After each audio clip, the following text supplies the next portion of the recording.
आज के कार्यक्रम के प्रमुख अतिथि पद्मश्री डॉक्टर शंकर महादेवन जी,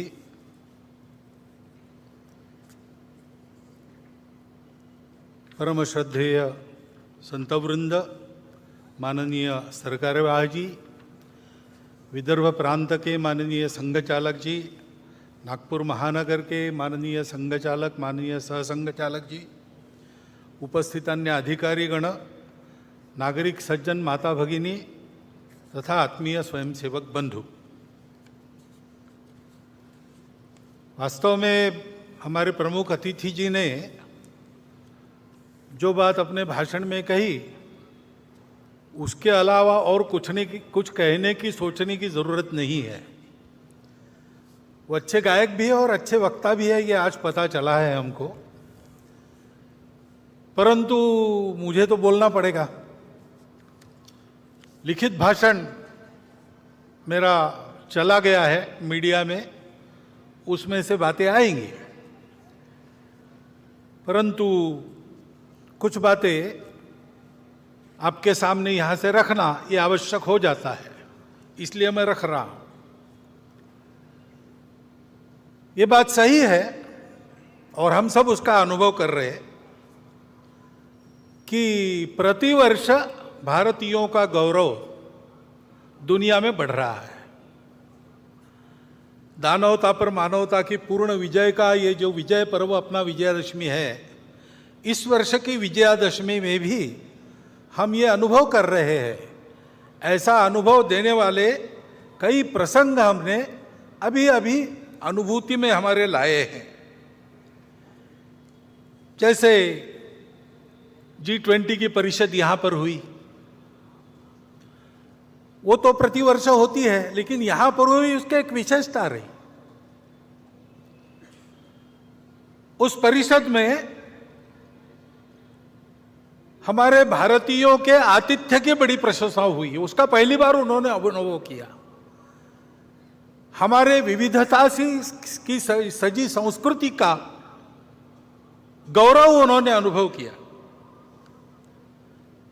केवल भूतकाल की बात नहीं है, हमारी वर्तमान की जो उमंग भरी उड़ान है, उसको भी उन्होंने प्रत्यक्ष देखा, दुनिया भर के देशों के लोगों ने।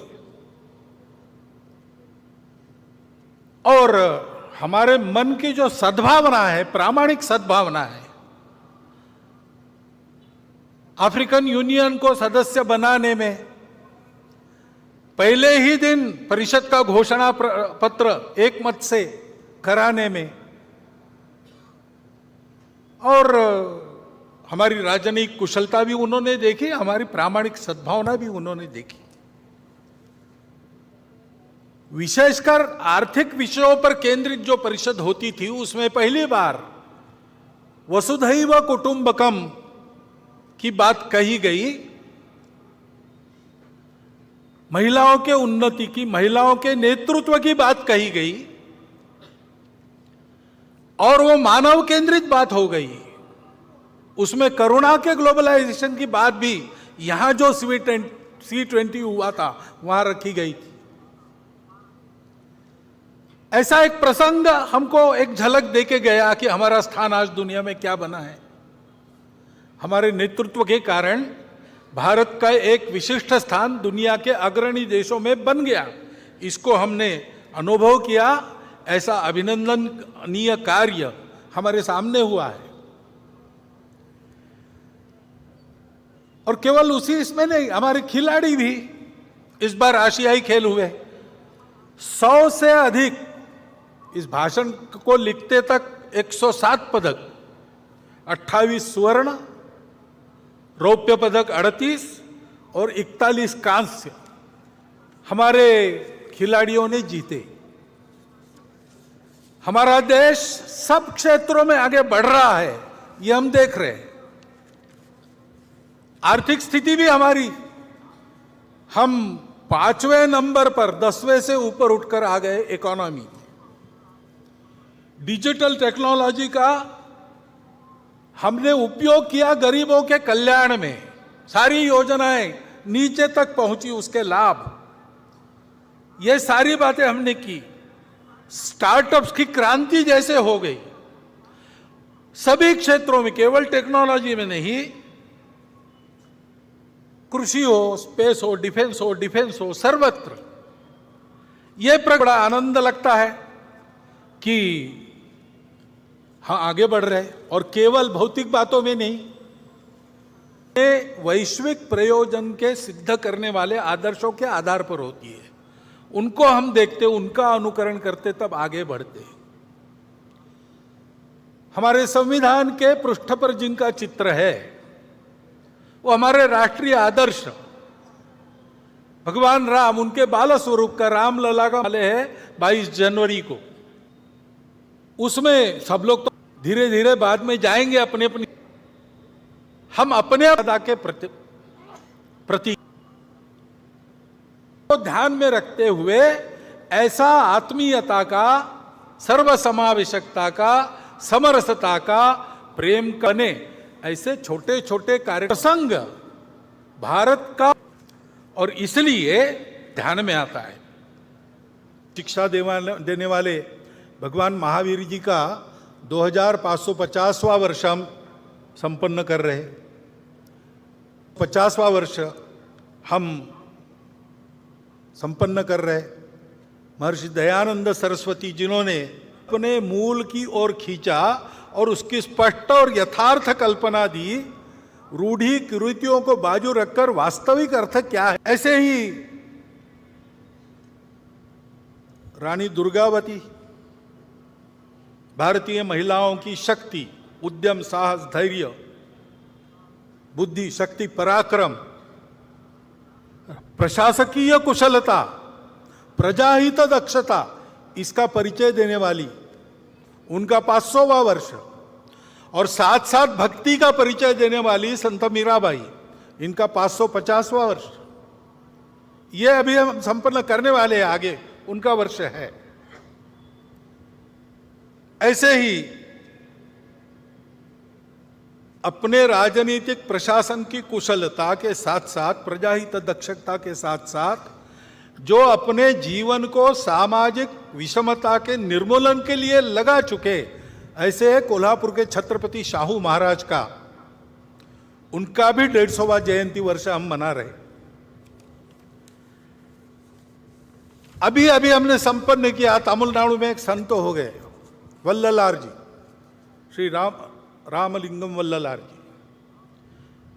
उन्होंने अपने जवानी से ही स्वतंत्रता की अलग समाज में जगाना प्रारंभ किया। उन्होंने कहा कि हमारे देश में जो दरिद्रता दिख रही, भूखे लोग दिख रहे, वो अंग्रेजों के गुलामी के प्रतीक है, और उसका उपाय मैं करूंगा। तो उन्होंने पहले अन्नदान प्रारंभ किया। उस समय तमिलनाडु में जो चूल्हा उन्होंने अन्नदान के लिए जलाया, वो आज भी जल रहा है और वहां अन्नदान कार्यक्रम चल रहा है। आध्यात्मिक सांस्कृतिक जागृति के आधार पर सामाजिक समता और स्वतंत्रता का संदेश देने वाले वल्ललार जी की भी 200वां वर्ष अभी संपन्न हुआ, अक्टूबर में पूरा किया। इन सब महापुरुषों के द्वारा हमको ये संदेश मिलते हैं सामाजिक समरसता के, स्व के गौरव के, अपने परंपरा के, दुनिया को देने के लिए हमारे पास क्या क्या है उसके।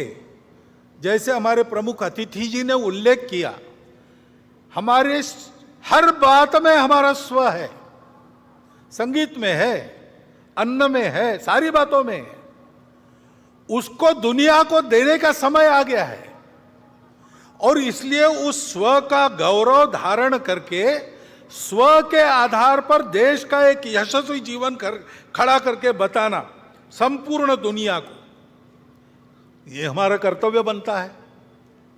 और उसके साथ साथ वो आज के विश्व की आवश्यकता भी है।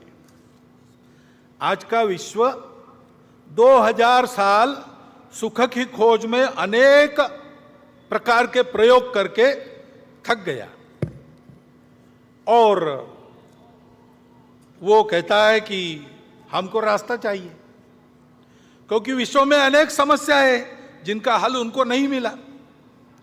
स्वार्थ और कट्टरपन के चलते कलह चलते हैं, उसका कोई हल नहीं दिख रहा। विश्व ने प्रयास किया सबको एक रंग में घोलने का, सब में यूनिफॉर्मिटी लाने का, एकरूपता लाने का। वो यशस्वी हो नहीं सकता, क्योंकि सृष्टि बनी है विविधता, वो विविध ही रहेगी। विविधता में एकता कैसे आएगी, उसका कोई आधार उनके पास नहीं है। और इसलिए स्वार्थ तो रहता ही है, कट्टरपन भी रहता है, उसको चलते एक उन्माद पैदा हो जाता है, अहंकार पैदा हो जाता है, उसके संघर्ष चल रहे, स्वार्थों के टकराव और अतिवादिता के कारण युद्ध चलते हैं, उसका कोई उपाय नजर नहीं आता। प्रकृति विरुद्ध जीवन शैली, जीवन में स्वैरता, अनिर्बंध उपभोग, आत्यंतिक व्यक्तिवाद, अमर्याद शोषण, अधूरी दृष्टि के कारण उपजने वाले ये सारे दोष है, उसके चलते जो समस्याएं पैदा हुई है पर्यावरण की वगैरह, विश्व को उसका रास्ता नहीं दिख रहा है। और उसकी भी अपेक्षा है कि भारत रास्ता दिखाए। भारत को अपने देश में इन समस्याओं का निराकरण करके रास्ता दिखाना होगा। अपने देश में भी ये समस्याएं है, बड़ी बात नहीं, समस्या होना कोई गलत नहीं, जीवन में समस्या रहती है। और हम आज दिखा रहे कि हम सामना करके उन समस्याओं का उपाय करेंगे। हमारे यहां भी रहती है समस्या, पर्यावरण की समस्या हम देखते हैं, संकट हम पर भी है। अभी हिमालय क्षेत्र में जोशीमठ में घटनाएं हुई, हिमाचल प्रदेश में घर धंसने लगे, उत्तराखंड में हुआ, पूरे हिमाचल क्षेत्र में ये जो प्रकृति का प्रकोप दिखता है, चर्चा करते लोग कि क्या होगा, यहां भी गड़बड़ हुई तो कैसे होगा, कोई बड़ा संकट आने वाला है क्या? आने वाला होगा तो होगा, लेकिन डरने की क्या बात है, उसका उपाय करने की बात है। महत्वपूर्ण क्षेत्र है, हमारी उत्तर सीमा इस क्षेत्र से बनती है। हमको सीमा सुरक्षा का भी विचार करना पड़ेगा। इस क्षेत्र में उत्तर भारत की सारी बड़ी नदियां जल लाती है, चीन को भी जल ले जाती है, दक्षिण पूर्व एशिया को भी जल ले जाती है। इस क्षेत्र का खराब होना, इसका मतलब हमारी जल व्यवस्था का खराब होना होता है। तो जल सुरक्षा का भी विचार करना पड़ेगा, पर्यावरणीय स्वास्थ्य का भी विचार करना पड़ेगा। उत्तर को हिमालय की दीवार खड़ी है, इसलिए हमारे यहां 6 ऋतु चलते हैं, वर्षा होती है मौसमी हवाओं के कारण, वो हवाएं वहां टकराती है, फिर से भारत में वापस आती है, जाते समय आते समय वर्षा होती है। इसमें अगर बदल हुआ तो पर्यावरण का संकट भी है। और इसलिए दक्षिण पूर्व एशिया की दृष्टि से, भारत की सुरक्षा की दृष्टि से उस क्षेत्र में चीन दस्तक दे रहा है। जल सुरक्षा, पर्यावरणीय सुरक्षा, सीमा की सुरक्षा, कुल मिलाकर अपने देश के स्वास्थ्य के लिए उस हिमालय क्षेत्र का एक क्षेत्र के नाते अलग सा विचार करते हुए इसको कैसे करना, इसको हमको तय करना पड़ेगा। ये तो एक क्षेत्र विशेष की समस्या हो गई, परंतु कुल मिलाकर ही हम अगर देश की स्थिति देखते हैं तो देश आगे बढ़ रहा है, आत्मविश्वास बढ़ रहा है, आगे जाना है, लेकिन आगे जाते समय दुनिया को नया रास्ता दिखाना है अपने स्व के आधार पर। तो हम लोगों को दुनिया की नकल नहीं करनी है, हम लोगों को अपना रास्ता बनाना है। बाकी बातों का प्रयोग दुनिया ने कर लिया, हमको आज के समय में अपनी बातों के आधार पर एक यशस्वी प्रयोग दुनिया को देना है। देश का जीवन कैसे खड़ा किया जा सकता है स्व के आधार पर। और ये नहीं कि हम नहीं कर रहे, हम कर रहे। सरकारी नीतियों में भी ये प्रकट हो रहा है। नई अंग्रेजी में कहते हैं इनोवेटिव, ऐसे उपाय करके अपना देश आगे बढ़ रहा है। नीतियां ऐसे चल रही है, लेकिन प्रशासन ने भी ऐसा चलना चाहिए। तो प्रशासन के दिमाग में ये बात चाहिए, वो पूरी है ऐसा लगता नहीं, उनको तैयार होना पड़ेगा। और शासन प्रशासन तो अपना काम कर ही लेंगे, परंतु समाज को भी करने की आवश्यकता है। समाज को भी अपने स्व का पूर्ण ज्ञान होना चाहिए। ये समझ में आना चाहिए कि हमारी सब बातों में हमारा स्व है, इसलिए हमारी कौन सी बातें काल सुसंगत है उनको रखना चाहिए। कौन सी ऐसी बातें दुनिया में चल रही जिससे हमको सीखना है, उसको हमको लेना है, परंतु देशानुकूल बनाकर लेना है। और कौन सी ऐसी बातें हैं जो हमारी अपनी है, वो समयानुकूल है कि नहीं, काल सुसंगत है कि नहीं, ये देखते हुए उनमें आवश्यक परिवर्तन करते हुए, जो कालबाह्य हो गई उनको छोड़ते हुए हमको भी अपने आचरण को बदलकर आगे चलना चाहिए। क्योंकि संपूर्ण देश को आगे बढ़ना है तो शासन की स्व आधारित युगानुकूल नीति बन रही है, धीरे धीरे ही बनेगी। गलत नीति पर पोथी निष्ठता के कारण या भ्रामक कल्पनाओं के कारण इतना आगे चले गए थे, एकदम अबाउट टर्न नहीं हो सकता। ऐसे हम गए, अब धीरे धीरे मुड़ रहे हैं, वो काम होगा, परंतु उसके साथ साथ हमको प्रशासन की तत्पर सुसंगत लोकाभिमुख कृति चाहिए। और हमारे लिए सबसे महत्वपूर्ण है समाज का मन वचन कर्म से सहयोग और समर्थन। इससे देश की स्थिति में परिवर्तन आएगा। आज की हालत में अपने मूल्यों पर हम खड़े होकर अगर परिवर्तन लाते हैं तो उससे दुनिया को नया रास्ता मिल जाएगा। अब ये हम करने लगे, लेकिन थोड़ा और एक बात का भी ध्यान रखना पड़ेगा। दुनिया में कुछ लोग हैं, भारत में भी कुछ लोग हैं जो नहीं चाहते कि भारत खड़ा हो, और इसलिए समाज में कैसे विभेद पैदा करना, समाज की सामूहिकता जो निर्माण हुई उसको कैसे तोड़ना, अलगाव और टकराव कैसे पैदा करना, ऐसा वो प्रयास करते हैं। अपनी असावधानी के कारण, अपने अविवेक और परस्पर अविश्वास के कारण हम भी कभी कभी उसमें फंस जाते और अप्रत्याशित उपद्रव खड़े हो जाते। क्योंकि भारत का उत्थान होगा तो कलह मिटेंगे, भारत का उत्थान होगा तो दुख जाएगा, शोषण जाएगा। इनके आधार पर अपने स्वार्थ का धंधा करने वाली दुनिया की और अंदर की जो ताकतें हैं, भारत बड़ा होने से उन पर मर्यादा आएगी, वो अपने खेल नहीं खेल सकेंगे। इसलिए इनका निरंतर विरोध चलता है। विरोध करने के लिए किसी विचारधारा का आवरण ये लोग ओढ़ लेते हैं, बड़ी चिकनी चुपड़ी बातें करते हैं, कोई बड़ा उद्देश्य, मन लुभावन उद्देश्य ऐसा घोषित करते कि हम इसके लिए काम कर रहे हैं, लेकिन उनका उद्देश्य दूसरा ही रहता है, अपना उल्लू सीधा करने का रहता है। और कोई भी हो, किसी भी विचारधारा का हो, वो खाटी संघ वाला हो या कम्युनिस्ट हो, अगर वो प्रामाणिक है, निस्वार्थ बुद्धि से काम कर रहा है, तो उनके लिए वो बाधा ही बनता है। ये जानकर ऐसे सब लोगों का वो विरोध करते हैं। अभी एक नया नाम उनका चलता है दुनिया में, कल्चरल मार्क्सिस्ट या वोक, यानी जगे हुए, वोकिज्म, ऐसे शब्द चलते हैं।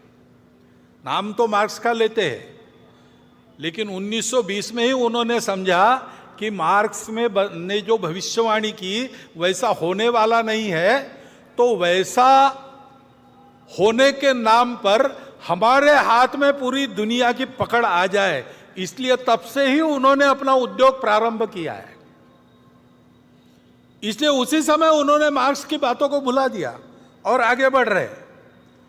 और आजकल वो जो कहते हैं और बोलते और बताते हैं, विश्व की सारी सुव्यवस्था का उनका विरोध है। विश्व में मांगल्य का, संस्कार का, संयम का उनका विरोध है। अनिर्बंध स्वैराचार का वो पुरस्कार करते हैं। ये पुरस्कार सहज हो जाए, जोर से हो जाए, इसलिए माध्यमों को और अकादमियों में अपना वर्चस्व स्थापित कर उनका उपयोग करते हैं। देश की शिक्षा को भ्रष्ट करते हैं, देश के संस्कार को भ्रष्ट करते हैं, राजनीति, सामाजिक वातावरण, इन सब को भ्रम और भ्रष्टता का शिकार बनाते हैं। असत्य, विपर्यस्त और अतिरंजित वृत्त के द्वारा ये भ्रम और द्वेष फैलाना, भय फैलाना आसान हो जाता है। उसके चलते जो झगड़े बनते हैं, उन झगड़ों में उलझाकर समाज को अपनी पकड़ में लाना, अपनी अधिसत्ता में फांसना, ये वो करते हैं। किसी भी राष्ट्र की जनता में ऐसी अनास्था, दिग्भ्रम, परस्पर द्वेष उत्पन्न करने वाली ये जो प्रणाली है ना, अपने यहां चाणक्य नीति में उसका नाम है मंत्र विप्लव।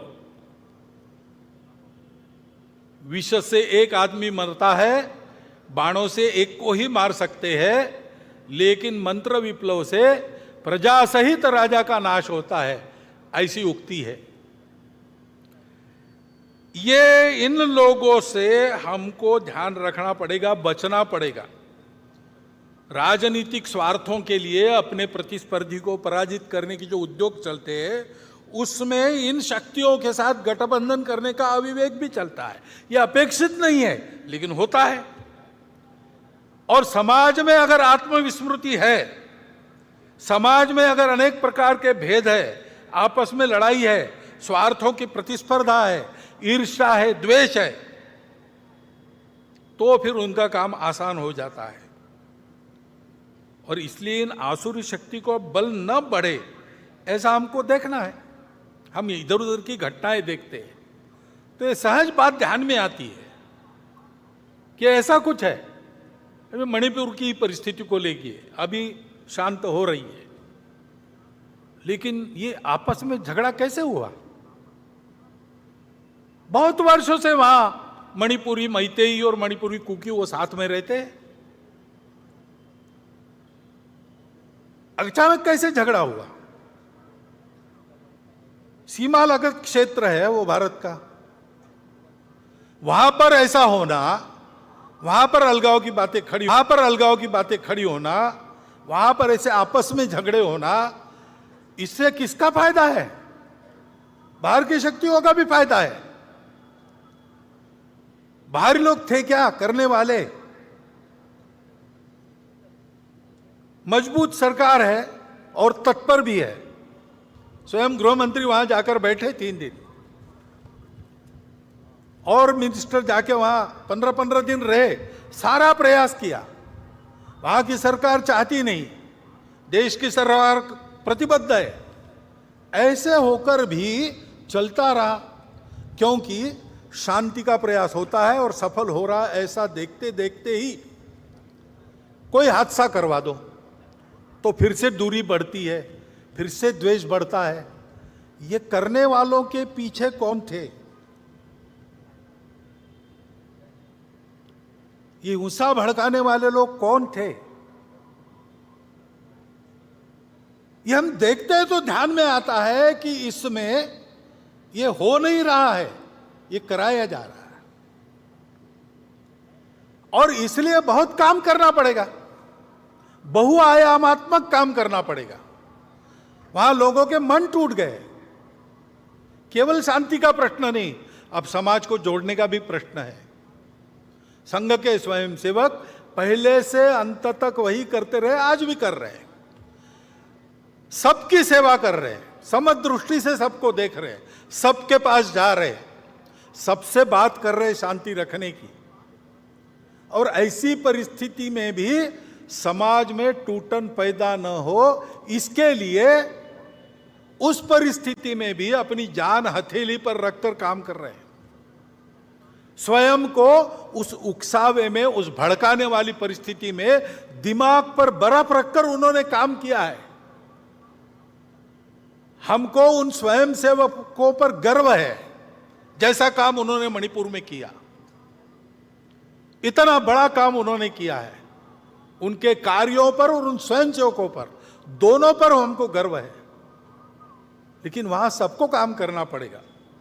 सरकार की इच्छा शक्ति तो है ही, उसके साथ साथ प्रशासन की कृति, जैसा मैंने कहा, उसको लाना पड़ेगा।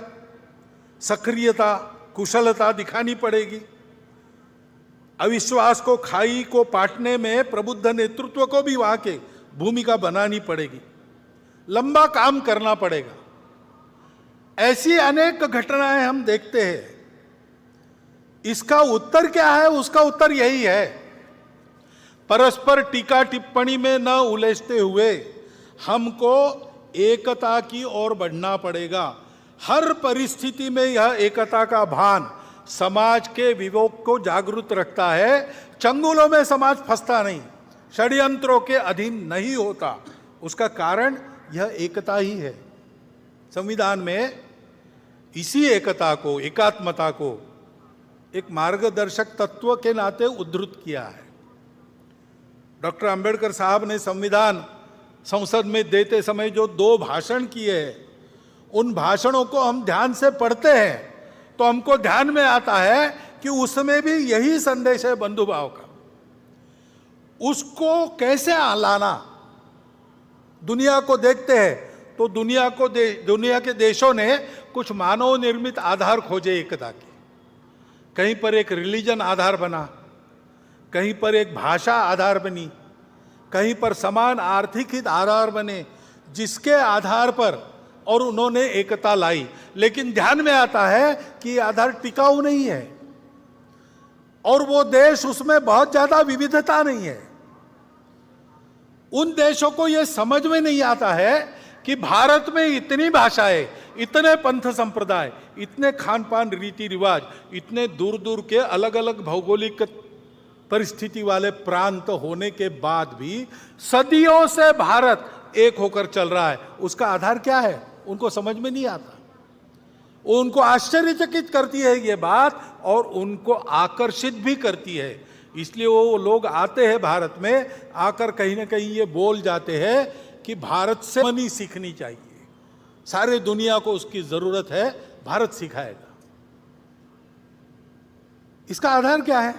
हमारी इस एकता का आधार क्या है? हमारी एकता का आधार है हमारी सर्वसमावेशक संस्कृति, जो किसी को पराया नहीं मानती, विविधताओं को वो अलगाव नहीं मानती, विविधता को वो श्रृंगार मानती है, उसका उत्सव करती है, उसका स्वीकार करती है। यह हमारी सर्वसमावेशक संस्कृति हम सबको जोड़ती है और केवल जोड़ती नहीं है, हमको सिखाती है तुम अकेले नहीं हो, तुम्हारा कुटुंब है। तुम्हारा कुटुंब अकेला नहीं, तुम्हारा गांव है। तुम्हारा गांव अकेला नहीं, तुम्हारा जनपद है। ऐसा करते करते जनपद से देश, देश से राष्ट्र, राष्ट्र से अंतरराष्ट्रीयता, वसुधैव कुटुंबकम तक विश्व के साथ एकात्मता, जड़ चेतन सारा विश्व। हे विश्वची माझे घर, ये सिखाती है। ये सिखाने वाली हमारी संस्कृति हमको एक करने वाली है। वैसी बनी, इसका कारण क्या है? हमारे पूर्वजों ने ये प्रत्यक्ष देखा। ये थियरी नहीं है, थियरी के आधार पर प्रयोग नहीं किया। उन्होंने प्रत्यक्ष अनुभूति की, सारा विश्व एक है, एक से ही अनेक निकला है। इसलिए अनेकता का श्रृंगार के नाते स्वागत करो, स्वीकार करो, उत्सव करो, लेकिन हमेशा उसके अंदर जो एकता है उस पर अपने कदम पक्के रखो। इस सत्य के साक्षात्कार के आधार पर उन्होंने और 3 मूल्यों को आगे बढ़ाया। सत्य है सब अपने हैं, क्योंकि सब एक से ही निकले हैं, और इसलिए परस्पर सद्भाव, करुणा, प्रेम होना चाहिए। ऐसा होने के लिए विकार आड़े आते हैं, स्वार्थ आड़े आता है, काम, क्रोध, लोभ, मोह, मद, मत्सर आड़े आते हैं। उसको दूर हटाओ, अंतर्बाह्य पवित्र हो जाओ, शुचिता, और जीवन में इसके लिए परिश्रम करो, तपस्या करो। तपस्या अपना केवल पेट भरे या मैं उपभोग करूं इसके लिए नहीं है। जीवन है मेरे सुख से दूसरों का सुख बढ़े, दूसरों का सुख बढ़ाने के लिए मेरा सुख काम आ जाए। इस तपस्या का संदेश दिया। उन्होंने कहा कि ये जो 4 मूल्य है इसकी चौखट में रहना, ये जो आचरण है ये धर्म है, इसको धर्म कहते हैं। सत्य, करुणा, तपस और शुचिता, इस धर्म के आधार पर जो आचरण करना है वो तो बुद्धि से नहीं होता, वो आदत से होता है। और इसलिए आदत बनाने वाले संस्कार जिसमें है, ऐसी जीवन पद्धति दी, उससे हमारा स्वभाव बना। पीढ़ी दर पीढ़ी छोटी छोटी कृतियों में से उस आदत का हम अभ्यास करते हैं और एक स्वभाव वाले बनते हैं। वो हमारी संस्कृति है। उत्तर से दक्षिण, पूरब से पश्चिम, अखंड भारत में, जो अखंड भारत था उसमें आज भी कहीं भी जाओ एक आपको रीति मिलेगी। दुकान में जाएंगे, आप कुछ खरीदेंगे तो ऊपर से मुट्ठी भर वैसे ही डाल देंगे। चावल खरीदा 1 किलो, 1 चिमटी और डाल देगा। आम खरीदे 100, 5 ऊपर मिल जाएंगे, उसका पैसा नहीं देना पड़ता। वो क्यों मिलता है? क्योंकि वो दुकानदार सोचता है गलती से मेरे से कम न चला जाए, मैंने कीमत ली है, मैं पूरा दूंगा। ये चलता है, केवल भारत में चलता है, अखंड भारत के क्षेत्र में। कहाँ है? किसी ग्रंथ में लिखा है? इस विषय को लेकर प्रवचन होते हैं? ये पीढ़ी दर पीढ़ी हर घर में, हर गांव में आदत लगाई गई, वो चल रही है। उससे हमारा ये स्वभाव बना है, ये हमारी संस्कृति है। ये संस्कृति ऐसी रहे, फलती फूलती रहे, इसलिए जिन लोगों ने अपना खून पसीना बहाया, इस संस्कृति का आचरण करने वाले समाज के संरक्षण के लिए बलिदान दिए, उद्यम किया, पराक्रम किया, वो सब महापुरुष हमारे आदर्श है। उनके व्यवहार का हम अनुकरण करते हैं। और ये सब ऐसे हुआ, उसका और एक कारण है, और सबसे महत्वपूर्ण कारण है, हमारी भारत माता सुजल सुफल मलयज शीतल थी, इसलिए हम समृद्ध थे। और तीनों ओर से पर्वतमालाएं, उस पूरे को पहले हिमालय कहा जाता था, और तीनों ओर से सागर। ऐसी सुरक्षितता के परिस्थिति में थे, हम सुरक्षित थे, इसलिए हमको लड़ाई झगड़े का काम नहीं पड़ा, हमको जीवन के लिए संघर्ष बहुत ज्यादा नहीं करना पड़ा। हमने फुर्सत का उपयोग सत्य की खोज के लिए किया। जहां दुनिया बाहर का सच देखकर उतना ही देखकर रुक गई, वहां हमने उसके परे जाकर अंदर के सत्य को खोजा, तब हमको वो सत्य मिला, विश्व की एकता का। तो हमारे भारत माता का उपकार है, उसकी भक्ति, वो हम सबको जोड़ती है।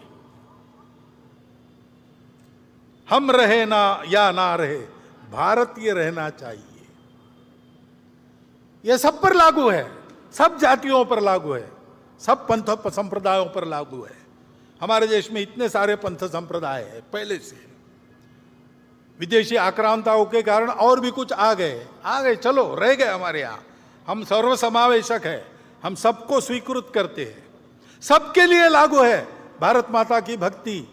हम सबके पूर्वज वही है, समान है, समान पूर्वजों का गौरव, उनके आदर्शों का अनुकरण, और इस सर्वसमावेशक, सबको स्वीकार करने वाली, संस्कार देने वाली, भद्रता सिखाने वाली, सत्य, करुणा, शुचिता और तपस के चौखट में चलने वाली संस्कृति को स्वीकार करके चलना, यही हमारे एकता का आधार है। उसी से एकता निकलती है। स्वार्थ के आधार पर एकता होती है क्या? तुम मुझे ये दो, मैं तुम्हें वो दूंगा, ये सौदा कितने दिन चलेगा? ये चलता नहीं। राष्ट्र की एकता सौदों के आधार पर नहीं होती। राष्ट्र की एकता अपनेपन के कारण होती है। वो स्थायी अपनापन इन 3 बातों से हमको मिलता है, लेन देन से नहीं मिलता है। बहुत लोग मिलते हैं, वो चिंतित है, देश में जो छोटी मोटी घटनाएं होती है, ऐसी छोटी मोटी ही होती है, लगभग पूरे समाज में एकता का वातावरण है, लेकिन उसको तोड़ने का प्रयास तो हो रहा है। इसलिए वो चिंतित है। आकर मिलते हैं, कहते हैं कि ये फितना फसाद और कितान ठीक नहीं, यानी आपस में संघर्ष ठीक नहीं, एक दूसरे को मारना ठीक नहीं, हिंसा ठीक नहीं है, विवाद ठीक नहीं है। उसके जगह सुलह सलामती और अमन पर चलना चाहिए, आपस में बात करनी चाहिए, सुरक्षित रहना चाहिए, शांति से रहना चाहिए। ये बात ठीक है, ऐसे ही चलना चाहिए। उसको करना है तो ये बात ध्यान में रखनी पड़ेगी कि हम लोग दिखने में अलग है, वास्तव में अलग नहीं है। हमारी पूजाएं अलग अलग है, भाषाएं अलग अलग है। हो सकता है पूजाएं एक दो बाहर से भी आई हो, दिखने में हम अलग है, लेकिन अलग अलग लोगों को यहां एक होने की बात ही नहीं है, जो पहले से एक थे और जिनमें ये सारी विविधता का पूर्ण स्वीकार पहले से था। ऐसे हम एक लोग हैं, अपनी एकता के इन 3 सूत्रों को भूल गए, इसलिए आज आपस में हम एक दूसरे को अलग अलग मान रहे हैं। वो भूलना और अपनी एकता को याद करना, ये करेंगे तब हम जुड़ेंगे। उसी आधार पर हमको फिर से जुड़ना है। हमारी समस्याएं हैं, आपस में हमारे है कुछ विवाद हो सकते हैं।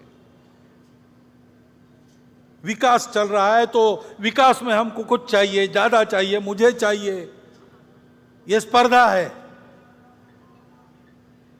मन वचन कर्म से सारा समाज ऐसे ही चल रहा है, ऐसा नहीं है। आप तो ऐसा कहते हैं लेकिन वहां तो वैसा होता है, ये परिस्थिति है। सबका ऐसा नहीं है, लेकिन जिनको ऐसा होना है और देश को ऐसा बनाना है, उनको ध्यान में रखना पड़ेगा कि पहले ये सब ठीक हो, बाद में हम एक होंगे, ये बात नहीं चलेगी। क्योंकि ये सब ठीक नहीं, इसका कारण हमने उस अपनेपन को भुला दिया, यही है। और इसलिए पहले हमको अपने में उस अपनेपन को रखना पड़ेगा। ये सब होता है तो भी क्षोभ नहीं होना चाहिए, अविवेक असंतुलन नहीं होना चाहिए। ऐसे टर्बुलेंस में भी हमको अपना दिमाग ठंडा रखकर सबको अपना मानकर चलना पड़ेगा। धीरे धीरे सबको अपने साथ चलाना पड़ेगा।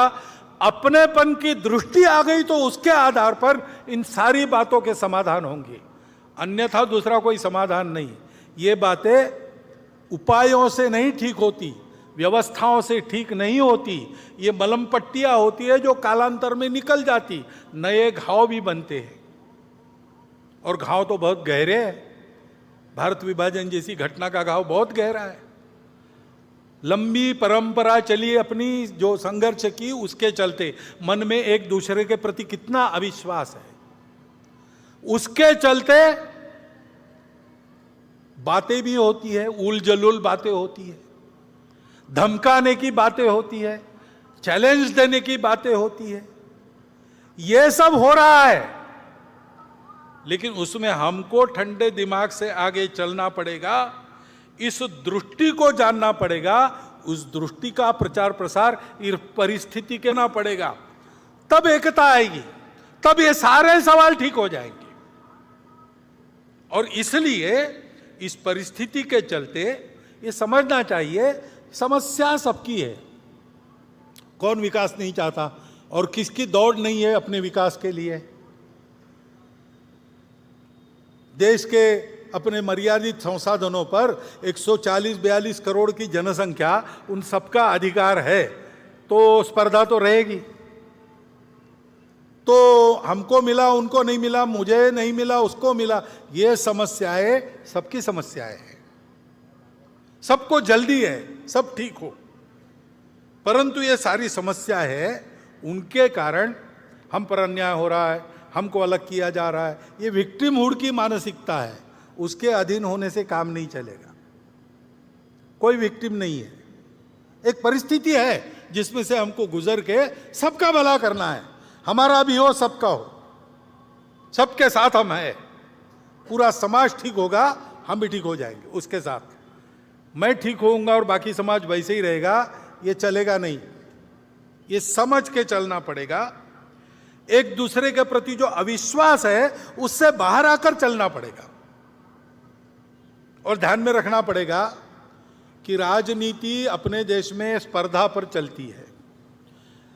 स्पर्धा में अनुयायी अपने पीछे ज्यादा खड़े हो इसलिए समाज को बांटना, ये दुर्भाग्य से रीति बन गई। और इसलिए राजनीति से इन प्रश्नों का हल नहीं निकलेगा। राजनीतिक वर्चस्व कमाकर हम इसको ठीक करेंगे, ये बात बेकार है। हमारी लोकशाही है, प्रजातंत्र है, इसमें सब लोग समान हैं, कोई ऊपर नीचे नहीं है। उसकी पद्धति से ही हमको चलना पड़ेगा। परंतु समाज की एकता के लिए हमको राजनीति से अलग होकर सारे समाज का विचार करते हुए चलना पड़ेगा। ये नहीं मानना कि ऐसा करने में कोई हम शरण जा रहे हैं किसी को। यह भी नहीं मानना कि लड़ाई चल रही थी, अब युद्धबंदी हो गई, सीज फायर हो गया, ऐसा नहीं है। ये किसी के स्वार्थ की, किसी पार्टी की पुकार नहीं है, अपनी इमेज ठीक करने का एक्सरसाइज नहीं है। ये अपनेपन की पुकार है। जिनको सुनाई देगी उनका भला होगा, जो फिर भी नहीं सुनेंगे उनका क्या होगा मुझे पता नहीं। अपनेपन की सुखा ये लेकर चलना पड़ेगा अपने। फिर से मैं याद दिलाता हूं, डॉक्टर बाबा साहब आंबेडकर के वो 2 भाषण पढ़िए, बार बार पढ़िए, पारायण करने लायक है। जैसे हम अपनी अपनी श्रद्धा के अनुसार किसी पवित्र ग्रंथों को पढ़ते हैं प्रतिवर्ष, हमारे संघ के स्वयंसेवक डॉक्टर साहब का चरित्र प्रतिवर्ष पढ़ते, वैसे डॉक्टर बाबा साहब आंबेडकर के समग्र नहीं पढ़ सकते, कम से कम वो 2 भाषण प्रतिवर्ष पढ़ते रहिए 15 अगस्त 26 जनवरी को। उसमें यही संदेश है। और ये काम एकाएक होने वाला नहीं है, लंबा प्रयास करना पड़ेगा। क्योंकि जैसा मैंने कहा कि घाव बहुत गहरे हैं, उनको भरने में समय लगेगा। वो घाव गहरे इसलिए क्या क्या अनुभव आते हैं। वाणी अविवेक तो दिख ही रहा है। यहां तक होता है कि मुझे किसी बस्ती में घर नहीं मिलता, मैं घर ढूंढने गया तो मुझे अपने बस्ती में ही जाना पड़ता है, दूसरे बस्ती में नहीं मिलता। एक ही देश के रहने वाले लोग इतने पराये हो गए, लेकिन ये अनुभव आते हैं। ये कटुता है समाज में, लेकिन हमको उससे अलिप्त रहना है। जिनको ये करना है, जो संपूर्ण समाज की एकता चाहते हैं, भारतवर्ष एक होकर परम वैभव संपन्न बने ऐसा चाहते हैं, जो वास्तविक हिंदुत्व के अभिमानी है, ऐसे सब लोगों को जो जो ये चाहते हैं उनको अपने जिह्वा पर संयम रखना पड़ेगा। झगड़े की भाषा अलग होती है, दोस्ती की भाषा अलग होती है। दोस्ती की भाषा शरणागति नहीं है, दोस्ती की भाषा दुर्बलता नहीं है, शक्ति संपन्न बनकर दोस्ती करना। शक्ति संपन्न जब अच्छे लोग बन जाते हैं तो उससे वो गुंडागर्दी नहीं करते, वो सबको शक्ति संपन्न बनाते हैं, दुर्बलों की रक्षा करते हैं। वो सबको अपना मानकर चलते हैं, समदृष्टि रहते हैं। शील की भी ताकत रहती है शारीरिक शक्ति के साथ साथ। वो शील हमको विद्या विनय संपन्नो ब्राह्मणो गवि हस्तिनी शुनिचैव स्वपाके च पंडिता समदर्शिना। पंडित यानी विद्वान यानी जानकार लोग सबको समान नजर से देखते हैं, यह बताता है। ऐसा हमको चलना पड़ेगा, सहन बहुत करना पड़ेगा, उकसावे में आना छोड़ देना पड़ेगा, अविश्वास छोड़ना पड़ेगा, अपने जबान पर लगाम लगाना पड़ेगा। किसी एक तरफ ये इशारा नहीं है, सभी तरफ है, सभी तरफ से होता है। सब जगह ऐसे लोग हैं जो ये समझते नहीं, या ऐसे लोग हैं जो ये होने देना नहीं चाहते। उनको छोड़ दो, उनको इग्नोर करो, अपने रास्ते पर बढ़ो, सबको जुटाओ। ऐसा चलना पड़ेगा तो फिर इस देश में इन घातक खेलों की माया में से बचकर हम लोग आगे बढ़ेंगे। ये बातें चलेगी, गुंडागर्दी होगी तो उसका तो इलाज एक ही है, संगठित बल संपन्न समाज नागरिक अनुशासन, कानून सुव्यवस्था और संविधान का पालन करके चले।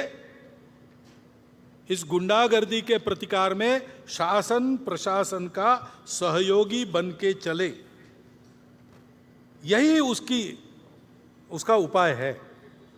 इसलिए बल संपन्न संगठित समाज बनाने का काम संघ कर रहा है। सावधान रहना है, क्योंकि अब आने वाले दिन भी अब चुनाव के दिन है। अभी राज्यों की चुनाव है, आगे लोकसभा का है। चुनाव में तो खूब गाली गलौज चलेगी, प्रचार चलेगा लोगों को इधर से उधर लाने का। उसमें ये हथकंडे और बढ़ सकते हैं। जहां उद्देश्य नहीं, वहां भी उद्देश्य चिपका कर बातें हो सकती है। ध्यान में रखना, चुनाव में मतदान करना हर नागरिक का कर्तव्य है। वो हम सब ने करना चाहिए, मतदान को छोड़ना नहीं चाहिए। वो हमारा राष्ट्रीय कर्तव्य है। नागरिक राष्ट्रीय कर्तव्य करे, इसलिए संघ के स्वयंसेवक काम करेंगे। परंतु वो ऐसी छोटी बातों के आधार पर नहीं करना है। उकसावे में, भड़काऊ बातों से भड़ककर उकसावे में आकर नहीं करना है। ठंडे दिमाग से सोचिए, कौन अच्छा है, किसने अच्छा काम किया है। सबका अनुभव अब भारत की जनता के पास है, सबका अनुभव ले लिया। अब इसमें कौन अवेलेबल बेस्ट, उसको देना। ऐसा हमको चलना पड़ेगा। मतदान के प्रचार के समय ये सारे हथकंडे फिर से अपनाए जाएंगे, उसकी आग में हमको पड़ना नहीं चाहिए। ये ध्यान रखकर हम आगे बढ़े। संघ ऐसे जाएगा। 1925 के बाद, 1925 को संघ शुरू हुआ, 2025 100 साल पूरे होते हैं। 26 तक वो हम शताब्दी का वर्ष, 100 साल पूरे होने बाद का वर्ष हम मनाएंगे। और इसलिए ऊपर निर्दिष्ट सभी बातों में संघ के स्वयंसेवक पहल करेंगे। संपूर्ण समाज में, आचरण में, उच्चारण में देश के प्रति अपनत्व, संपूर्ण देश के प्रति अपनत्व की भावना प्रकट हो। मंदिर, पानी, स्मशान में कई भेदभाव बाकी है तो वह समाप्त हो। परिवार के सभी सदस्यों में, कुटुंब के नित्य मंगल संवाद, संस्कारित व्यवहार के द्वारा समाज की सेवा होती रहे। सृष्टि के साथ संबंधों का आचरण अपने घर से पानी बचाकर, प्लास्टिक हटाकर और घर आंगन में और देश में हरियाली बढ़ाकर हो। स्वदेशी के आचरण से देश का भला होता है, देश आत्मनिर्भर होता है। आत्मनिर्भरता का कई प्रकार का प्रयास सरकार के द्वारा हो रहा है। समाज भी इसमें चले, स्वनिर्भर होना, स्वावलंबी होना, फिजूल खर्ची नहीं करना, देश में रोजगार बढ़ना और देश का पैसा देश के ही काम आना, ये स्वदेशी है। उस स्वदेशी का आचरण भी अपने घर से प्रारंभ होना चाहिए। कानून व्यवस्था और नागरिकता के नियमों का पालन हो। समाज में परस्पर सद्भाव और सहयोग की प्रवृत्ति सर्वत्र व्याप्त हो। इन सभी आचरणात्मक बातों का होना सब चाहते हैं, लेकिन छोटी छोटी बातों से प्रारंभ कर उनके अभ्यास के द्वारा इस आचरण को अपने स्वभाव में लाने का सतत प्रयास आवश्यक है। संघ के स्वयंसेवक को प्रयास स्वयं करेंगे और समाज को भी उस प्रभाव में जोड़ेंगे। अभावग्रस्त बंधुओं की सेवा, समाज की आपत्तियों में सेवा संघ के स्वयंसेवक नित्य करते रहे, आगे भी करते रहेंगे। लेकिन इस पर संघ के स्वयंसेवक आगे लगेंगे, उसकी तैयारियां उन्होंने प्रारंभ कर दी है। समाज हित में शासन सोचता है, प्रशासन और समाज शक्ति भी, समाज की सज्जन शक्ति भी कुछ करती है। उन सब में संघ के स्वयंसेवकों का योगदान रहेगा। समाज की एकता, सजगता और सभी दिशा में निस्वार्थ उद्यम, जनहितकारी शासन और जनोन्मुख प्रशासन स्व के अधिष्ठान पर खड़े होकर परस्पर सहयोग पूर्वक प्रयासरत रहते, तब राष्ट्र बल वैभव संपन्न बनता है। और ऐसा राष्ट्र ही अपनी संस्कृति पर सबको अपना कुटुंब मानने वाली, तमस से प्रकाश की ओर ले जाने वाली, असत से सत की ओर ले जाने वाली और मर्त्य जीवन की से अमृत जीवन की सार्थकता तक बढ़ाने वाली संस्कृति, हमारी संस्कृति जैसी है वैसी जब वो संस्कृति होती है, तब वह राष्ट्र विश्व का खोया हुआ संतुलन वापस लाते हुए विश्व को सुख शांतिमय नव जीवन का वरदान प्रदान करता है। ऐसा भारत हमको बनाना है। ऐसे भारत बनने का, हमारे राष्ट्र के नवोत्थान का दुनिया में यही प्रयोजन है। चक्रवर्तियों की संतान लेकर जगत गुरु का ज्ञान, बढ़े चले तो अरुण विहान, करने को आए अभिषेक, प्रश्न बहुत से उत्तर एक। भारत माता की जय।